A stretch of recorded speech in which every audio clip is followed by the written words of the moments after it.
actions and good map rotations. And speaking of map rotations, Cursed Hollow is the next map. A map very friendly towards map rotations. So this could be a good return for the Dahaka if that's the style they want to go. Even RPG, if they want to try Abathur again, potentially with a better composition, this would be a very reasonable map to do it.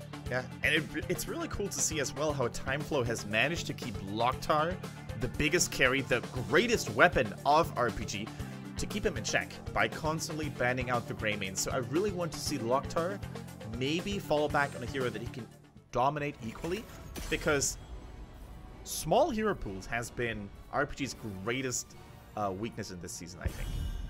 Not just on Loktar, but also on Chicken, for example, on Wang. Yeah, they seem a little bit one-dimensional this time. Chickens, I mean, that was always the case for them, really. They had like 1 or 2 strats that kind of worked. And then did you see Loktar's reaction there in the bottom? No. We saw Loktar in the webcam after the Greyman was banned, and he was face palming a little bit. He was like, "Damn it, not again! Come on, give me something." But yeah, the Greymaid was a huge impact on what actually won them the game in the last series, in the first game. So banning that out, very solid. It's that or the Malfurion would have both actually been very reasonable bans, considering you know your opponent has to ban out the Maiev. Exactly. So here we see Genji and Uther again. They seem to rely on the same 2 heroes again. It's basically an exact mirror of the previous draft. Yeah. Why? What identical drafts these teams have so far? And honestly, the draft from TimeFlow could just be completely duplicated, and I would be pretty okay with it.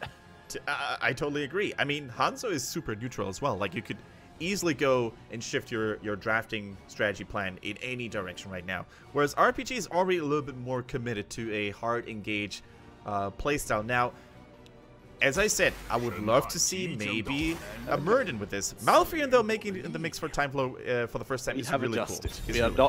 We are not mirroring. Yeah, that is cool. So why I like Malfurion and Tyrael together is basically one main reason. They're protection styles, they complement each other. Whereas Justice for All and the Righteousness from Tyrael is strong AoE burst protection, Malfurion is good sustained healing over time. So if those two work well together, it's going to be so hard for RPG to really make anything work. Also, of course, Malfurion, we can't forget about it. Strong Genji counter if that Twilight Dream lands like a charm.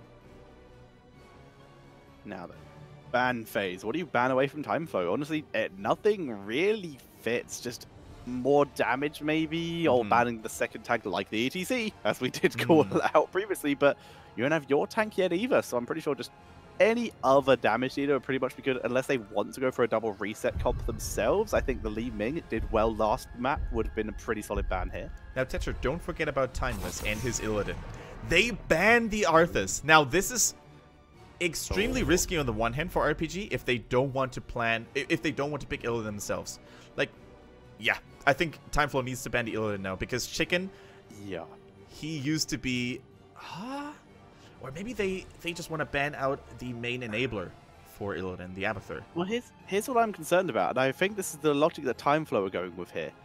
Abathur would still be pretty solid here. Illidan is a threat, but that's not what Chicken is known for. He has a pretty reasonable Illidan. But the assassin that he is known for, who, if we go by what China usually does, which is usually they play on the live patch. Right. So there's a good chance that we are on that right now. Which melee assassin, Kendrick, recently received a damage buff? Are you talking about Zeratul?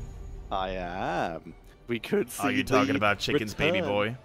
I think I am. There is a small chance. We've seen Rich playing it a little bit on stream. He's been doing a fairly monumental amount of damage. But it's a risky pick. But it could be the option. It could be the play. It could be that wow factor of how to get them back into this. Yeah, I mean, Chicken's pick, no matter how you put it, is going to be very, very crucial for his team. It's oftentimes for RPG, like, their game makes or breaks with the choice of Chicken's pick here. So, are we going to see a Zeratul? Are we going to see a double support, which is still in the realms of possibility? They basically played Gul'dan and Solo Tank Muradin in game number 1 and won. So, let's see. Wang also has to have a say in this. It's just so hard to predict what RPG is going to do. Like, I really want them to fall back on double support at this point. What other support would they go for though? For now, they have gone for No double tank, support. and it is now it is not double support currently. They are likely going to go double tank because Dahaka isn't the best solo tank. Although actually I'll talk about this in a second, but it's very unlikely we're going to see a Zerator or anything like that now because Chicken is very likely going to be on the Dahaka. Now that's out of the way, there is a small chance this could be a solo tank Dahaka, and here's why. For those who have been watching the Open Division recently, there has been a consistent strategy from the team E-Punks, not on this map, but on Infernal Shrines, where you basically ignore the objective completely, never team fight, and just play the map. Just push, take mercenaries, and they win almost every game with it. It's very effective, but they always do it with just solo tank Dahaka. The problem is, if that is their strategy, this team is terrible for it. They have very little wave clear. The Genji is not great at wave clear. Uther, level 4, gets decent wave clear with Holy Fire, but it's still not great. Li Ming has to position herself correctly. It's very unlikely that's going to be the case. I just wanted to mention it because it's cool. We're going to see a second tank coming in here from RPG. That takes me back to HGC China regular season as well, with the one completely ignoring every tribute and still winning the game. That was RPG have done it as well on Infernal Shrines, where just hashtag play the map. That's pretty legendary. So sometimes we will actually see people and teams ignore every single objective and just go for what really matters, and that's ultimately structures. And the Dwarf Gods be praised. We see Murden back and Wang on him. Very important here. So they're really trying to fall back onto some of the comfort picks, it seems. Murden is very solid against what the enemy team really has as well. He's very hard to kill. No real tank shredding with the exception of Tychus. So the only hero that Murden at this point needs to be on the lookout for is Tychus and the minigun. He could actually go for the bigger they are, which is a personal favorite of mine when I play against heroes like Murden or Diablo or Garrosh. Or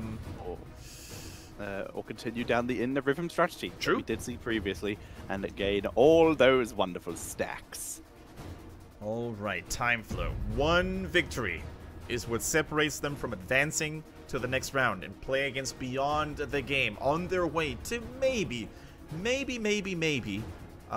it to the Eastern Clash. Once again, guys, all games today are going to be best of 5s. We're in the playoff stage. We're going to start at the bottom of the table. The victor advances to play the next one, and the next one, and the next one, until they face the one, which are currently 3rd place. And the 3rd place is, of course, going to the Eastern Clash as well. So we have a very exciting format and a very exciting stage of HGC China ahead of us. Yes, the gatekeepers of the one. The one team to rule ball, at least get to Eastern Clash. But for now, TimeFlow. They have a long way to go, but the first step of that would be to vanquish RPG here. RPG, though, they will not go down without a fight, reverting to a slightly more standard draft, a double tank draft with an Uther here. Nice and solid, decent damage. Double reset composition. Can RPG pull it out? But for now, one game away from moving on to play against Beyond the Game. It is going to be TimeFlow on the left with Timeless on ETC, Cat on Tychus, 11 on Hanzo, Atsui on the Tyrael, and F-Show on Malfurion. And their opponents trying to deflect the match point of TimeFlow. It is RPG with Chicken on the Dahaka. Wang plays Murden, Sa on the Uther. Infinity goes on Li Ming, and Lokhtar back on the Genji. Now, out of all the draft, with the exception of game number 1, I think this is the most solid that RPG, this is the most standard they have ever drafted. So maybe they can now use their strong team fighting to their advantage. Because in those last 2 games, it really seemed to me like they were getting outsmarted, not just in team fighting, but also in drafting and map play. So maybe this time they can make a little more happen. And Atuli actually already taking significant amounts of damage. As did Lokhtar, though, able to poke him a little bit of damage, but he did survive. He was able to also block a significant amount of damage, including the Tychus Grenade. Here comes Timeless. They're looking for Sa. Wang moving in to try and protect him, but that is going to be first blood going over to TimeFlow, easily able to catch out the Paladin. All right, Chicken in the meantime, he already used all that distraction in the middle to basically get the bottom lane ahead. And surprise! Yeah, surprise, here we go. Tychus caught in the rotation. There goes the sun. They were waiting for the dash to come. The drag already landing as well, but reinforcements have arrived for TimeFlow, and Li Ming probably not going to be able to seal the deal to finish the job. Very close, though. Sniping shots onto Cat repeatedly, but the very quick rotations. Good team play coming in from TimeFlow. Definitely true. I mean, I like the idea of what RPG was trying to do, but 2 tanks normally aren't enough to catch somebody in rotation. Maybe they can catch somebody, but they can't execute the target. At least Li Ming or Genji should have been right with them, so the communication wasn't really there. However, I still like what they're trying to do. I mean, the thought behind it is nice, the execution just needs to be a little bit more crisp and clean. Both teams with not the best mercenary camp clear. As such, it takes 3 people from each team to do a single mercenary camp. Right. As we do see the rotation from that. It started as 3 for RPG. It ended up being 2 as Genji. Now, once he knew his team was safe doing the rest of the Bruiser camp, he rotated to bot to do his team's Siege Giant camp, which he will get quickly in enemy team as they have not started theirs yet. And the joy of the new Siege Giant camps is anyone can do them, assuming they know how to micro left and right. Exactly, and I like what TimeFlow is doing. They're probably trying to deal with the middle first before they rotate to their own Siege Giant camp. You can basically see where the first tribute is going to be, and that is in the bottom half of the map. So they have all the time in the world to first deal with this threat and then move on to the Siege Giants. So the Siege Giants will actually pressure the enemy lane a little more. Look at those heals. Cheeky heals from Sa onto the Wizard minion to basically keep the magic aura alive. So everybody is going to take reduced magic damage from Hanzo, from the scatter arrows, for example. Running low on mana though, yeah. He does still get another heal in, but the Wizard minion shall finally fall. Whereas the Wizard Mercenary for TimeFlow is still up, Sa does not get denied the port with that scatter arrow, as Genji returns to bot lane to get that soak in. As the tribute will be spawning in 5 seconds, both teams begin making their way over. Uther though is going to be very late. Hanzo is now going for that mercenary camp. They were waiting extremely long for that. They actually had to wait so long for it because Sa in his stalling maneuvers on that Uther, keeping that Wizard minion alive, basically prevented TimeFlow from dealing with this much more quickly. So now it's all about stalling, waiting for Hanzo's arrival. Tyrael also needs to be aware that Dehaka could of course join at any given time. Tyrael can't do exactly that. You see the lack of vision coming into play from RPG. They had no idea that Hanzo isn't here. Now that the Mercenary camp is taken, they are fully aware and they look to try and force, but they're not able to do the damage. And as such, Hanzo will arrive pretty well in time. Tyrael's on the way down as well. They may attempt to 5-man this. And they need to force a fight quickly, RPG that is. Otherwise, that Mercenary camp is going to get tons of value. Sa taking a lot of damage. Maybe Uther is going to fall. It's going to be F-Show instead. Sa taking the opportunity where he was engaged on to turn around and just stun Cat. Cat being so far forward, forced Malfurion out of position, and they're able to pick up their first kill of the game. It's now a 4v3 down here, and RPG still very patient. You can see the positioning of Uther, waiting to see if he can catch a Tyrael as he rotates down. But now he's going to be able to move in. That might be HGC. Dehaka's tunneling it as well. They were very committed. Redemption is done. Hanzo once again having a very good time with that. The Sonic Arrow deny on the cap, but this will finally be the objective going over to RPG. Chicken has to use his essence here, otherwise he would have dropped down dangerously low in health. And finally, with combined efforts, RPG took tribute number 1. It took them a long time, and guess what? Dehaka couldn't even finish dealing with the mercenaries up in top lane. Tyrael building up a lot of pressure. Keep in mind that his righteousness also protects the mercenaries with Justice for All, full shield value, and with the help of Tyrael and his wave clear, they actually destroyed the first tower already. In the end, I think it was actually a better trade-off for TimeFlow because they traded a temporary setback, which is losing the first tribute, against permanent damage, which is destroying towers on the top lane. That is fairly true. The first and second tributes do mean nothing. It is the third one that actually means anything. So we see the boss was being taken, and Timeless playing so far forward actually did pull the members of RPG down here. So as such, that boss will get leashed. So potentially showing a little bit too aggressive there. So, the next tribute is going to be in the bottom half of the map once again. This time, this favors RPG because they no longer have to deal with top lane mercenary pressure. Instead, they're going to have their own Siege Giants pushing. Genji is currently doing it. Loktar on Merc duty. Gonna take him a little long, though. Yeah, once again, everyone's able to do it sustain-wise by just dodging the hits of the camp, but it depends on how much damage output you can do. He does finish it off, though, makes his way to his team, but already the aggressive play coming in from TimeFlow and CSR. Oh, you can't lose Uther. That's the worst time for anyone to die, basically. It is now a 4 versus 5 situation for another 10-15 seconds. And without the support, guess what? You're not going to be able to have any say in that. They retreat. Chicken actually doing a great job going back middle, going back top to get as much counter value in as possible. But that was an unnecessary death, I feel, by Sa. It was a hard engaging move coming in for TimeFlow. I kind of like the idea in general, but it was a little bit risky. Uther has no escape. They didn't have everyone grouped up, so it was not the best positioning. However, RPG looking to make the play here. They take down Cat. Very nice. Both assassins able to make a play onto the bot lane. They move forward, drag onto Malfurion. They get Malfurion too. Wang is so low, but he is alive, and that's what's important. He will heal up, and that boss is stolen. RPG. That's how you make a boss invade. Exactly, and it was all part of the plan, you could argue now. All of a sudden, kill Uther, make them feel confident, and then come back rejuvenated and kill the boss together, steal it away from your opponents. Sa actually getting a little bit ahead of himself here, trying to go for a backdoor flank there, but that was beautifully done. That's exactly what RPG needed, and you have to ask yourself, why did TimeFlow go for the boss? It wasn't even the decisive tribute that would spawn next. There was literally no reason for them to commit to that risk. I don't know why we have melee assassin Sa coming in here, just frontlining for his team, running straight at the enemy team and dropping the hammer. Drops low, but it's enough to bait out 11. He gets taken out as the Dragon Blade drops the rest of the damage onto Cat and F-Show. Not enough for a kill, but still, that boss is going to get a little bit of value onto the front wall. The Drag Tongue interrupting the power slide as well there. Really nice to see. I think ETC at this point is going for a stage dive. Like, I can't see any other reason why he would want to stay in top lane for this long. He's clearly trying to get that level 10, then rejoin his teammates with a stage dive global attack. There it is. Thank you, Timeless, for not making me look like a fool on stream. Appreciate it. Some other stuff to go with it, though. Locktar's waiting. Locktar's waiting. There Dragon Arrow comes in, but it's sort of a delay. There's a lot of damage. What are RPG doing? Oh no. Oh no. Cat gets absolutely wrecked.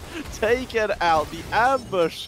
The Chinese bush better. However, it is a thing. 2 versus 3 up in top lane until the team can rotate. They're not even rotating. They're just pushing bot. Locktar with a delay here. He will be taken out due to this distraction, but bot lane is pushing a little bit further. No damage is done to the keep, though. I would have loved to give Locktar a little bit of credit here, dying for the greater good and all, tactical feeding, but unfortunately that was just raw feeding. He tried to buy his team a little bit more time so they could build up pressure on the keep, but you know, getting 5% of a keep is probably not worth it, especially if you give up a tribute there as well. But as you said, Chinese bush meta working wonders for RPG. And Thatcher, look at that, level 10. Tranquility time for Malfurion, trying to get more healing, more sustained value with the Sanctification. Gotta get that healing, keep the team protected when, you know, they could actually take a full team fight here. But so far, that has yet to happen. RPG looking to not so much just play the map in general, but they are at least trying to avoid the majority of fights. Yeah, exactly. All right. So, huge experience lead for RPG, but still a lead in tributes for TimeFlow. So even if they were to give up the next one and lose it, straight from Tokyo, I would say that era came. Wonderful. Wonderfully done, saving Tyrael and allowing his team to still fight in 5. If they wanted to fight, that is. Am I ahead, by the way? Let me just quickly double check. I think I'm sitting at 11. I am also on 11. Oh, sorry, I'm sitting at 12. So you may be slightly ahead. I'll try and do a refresh. Okay. Cool. So, ladies and gentlemen, the next tribute is going to give us the first curse of the game. It has been a constant back and forth. But RPG, they need to maintain that lead. They need to maintain that momentum if they want to stay in this series even. Like, if they lose this game, they're out of the race. They're going to have to go to the Crucible. This is the worst time to really lose a game for RPGs. So every movement has to be really clear thought of. Okay, I can't get above 11, by the way. I'm basically stuck there. No problem, no problem. Let's see, Muradin, a little under pressure. Strong combo by Infinity, though. Landing big time on 11. As we see the rest of the RPG beginning to move into the area. Retreat pings come down. Genji moves into the backline. Divine Shield, Dragon Blade, but the Tranquility. Looking good. Decent value there. There's the Sanctification, overlapping at least a little bit though. But Wang is raiding that backline, trying to hold it, trying to force his way onto that Malfurion. He's running out of health though. Dahaka trying to finish off someone. Wang's in a little bit of trouble, but he's regened a pretty decent amount of health here as Locktar looks for a finishing blow, but everyone's so healthy. Finally, Tyrael gets taken out. Li Ming with her first reset. Chicken shall fall as well. A 1-for-1.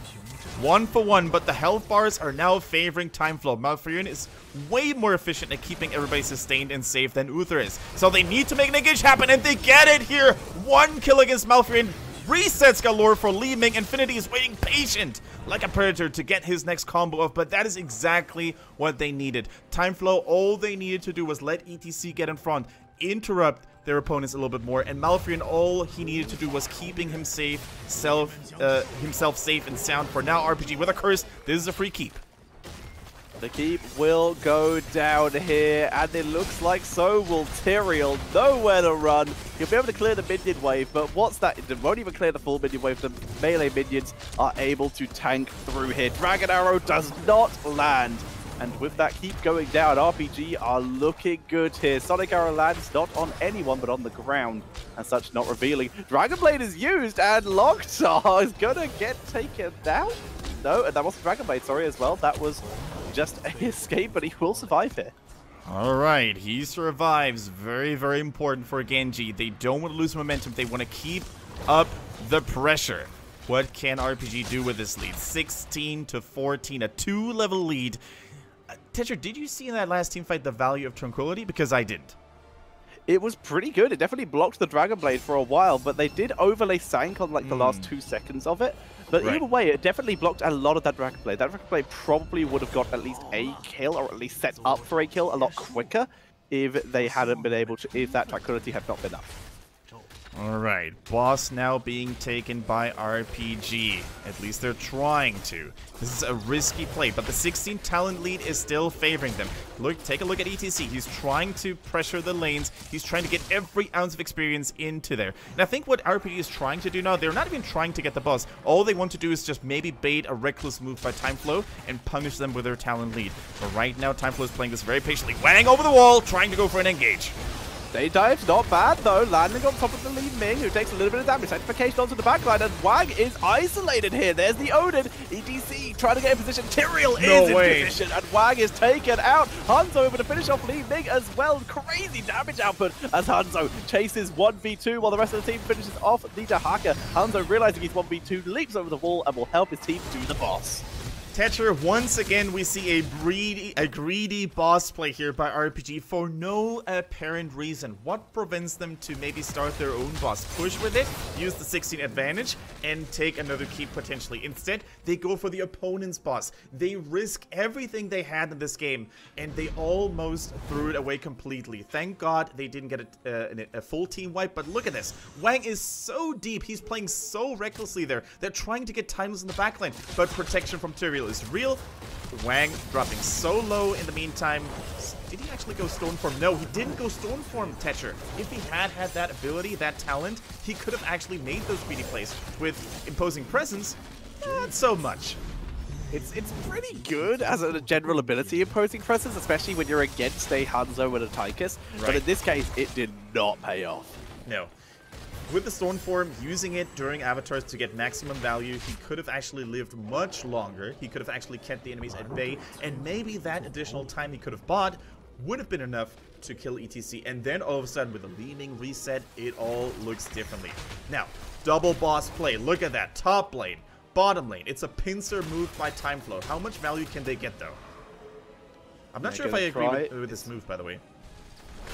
They get the tribute. The pincer move, ETC can rejoin his team, so they can join as 5. They're making the best out of the boss health, considering there is a curse. It's going to tank a while. Siege Giants with it. This is a pretty scary push. Yeah. And once again, ETC can join at any moment here. The boss. I thought they wasted a little bit of time there, but I think the boss push is actually going to work well for them now with that curse. Stage dive lands on no one. Dahaka able to drag Tyrael a little bit further. The boss will go down. The damage output from the Odin is insane. This is not a level 20 Odin. The Divine Shield Dragon Blade buying a little bit of time for RPG. Dragon Blade hits 2 though. Down goes Dahaka. The deflect from Genji buying time, but not enough with 2 members down. It's up to Infinity to get the resets. Cat goes down. Can they defend this? Kendrick is the last ditch effort. Malfurion is the target. The beautiful ice block though. Saga from the CC. F show is forced back. The shield is down. The core is under attack as Wang moves forward. The Li Ming is rooted. Needs a target. Stunned by ETC. If Li Ming goes down, this is over as the core is dropped to half. Infinity staying alive. Hold the core! Asar will drop. Down goes Malfurion as well. 11 over the core. Infinity is focusing him down. He's the main damage dealer. Tyrael will explode. Down goes another one. Infinity. Hold the core! But Tui is so healthy. He's got so much health. The tanks are too much. If they can't kill him, they can't do it. They can't do it. Explosion will probably end the game. Down goes Tyrael. 12%, 11%, 10%, 9%. Trade value. 1%. The core timeless finishes the core. Wow. That is going to be GG. And the core goes down. TimeFlow will move on to the next round to play against BTG. TimeFlow did it in style. In great and solid fashion did they take that core, a calculated risk, but they did it. It was just too little for RPG to defend. It looked so good for a moment. They did get Li Ming resets, but Tyrael and ETC just too beefy, quite literally, to be taken out in time here. And with combined efforts of the 2 warriors, they took down the core and they advanced to the next round to play beyond the game. We're patiently waiting for TimeFlow. RPG though, out of the tournament, out of the playoffs, and they're gonna go to the Crucible having to play against one of those open division teams in order to stay in HGC China. Well done, TimeFlow though. Timeless, the legend, the Hero League Grandmaster Warrior, proving that himself and his teammates have more than you could see during this regular season. And to be honest, Tetra,